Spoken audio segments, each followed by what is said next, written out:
Dobrý deň, volám sa Jozef Chobot. Toto je naše Ferrari, s ktorými robíme vlastne zážitky. Venujeme sa tomu už 1 rok.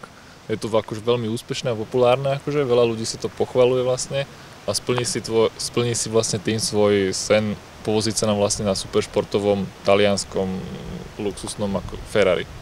Je to vlastne Ferrari Modena F1 s radením vlastne ako vo Formule 1 pod volantom.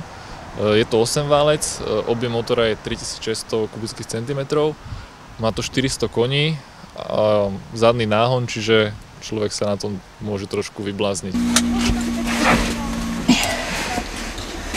No. Takže toto je Ferrari Modena vlastne, jediný rozdiel je, že sa radí vlastne pod volantom a má to len 2 pedále, ako v automatickom aute vlastne, čo má automatickú prevodovku. Všetko sa robí s pedálmi len pravou nohou, ako pri automate.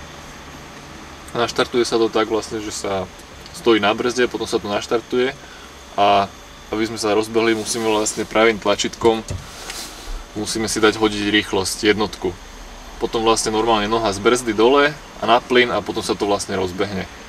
Potom ďalšie všetky rýchlosti, má to 6 rýchlostí, všetky ďalšie rýchlosti sa dávajú pod plynom. Čiže stojí sa na plyne a prehadzujú sa rýchlosti. Nemusí sa ako pri normálnom aute uberať z plynu a prehodiť rýchlosť, ale vlastne stojí sa na plyne a normálne sa prehadzuje až do 6 vlastne. Takže s nohou môžem niečo robiť, alebo iba S stojím? nohou vlastne, no keď sa rozbiehame a zrýchlujeme vlastne len stáť na plyne stále, pozerať na otáčkomer a pri 4000, 4 až 7000 otáčkach môžeme radiť podľa toho, ako chceme ísť rýchlo. Keď napríklad ideme na nejakú križovatku alebo niečo, tak nemusím si tým podraďovať, ale stačí, keď brzdím a tu si automaticky začnete rýchlosti podraďovať samé. Teraz si môžeme naštartovať. OK, naštartované. Ježiš, toto je paráda!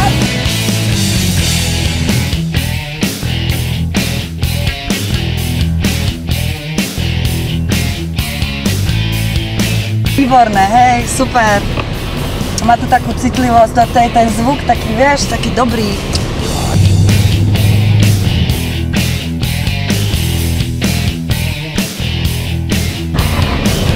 To nie je zdravé.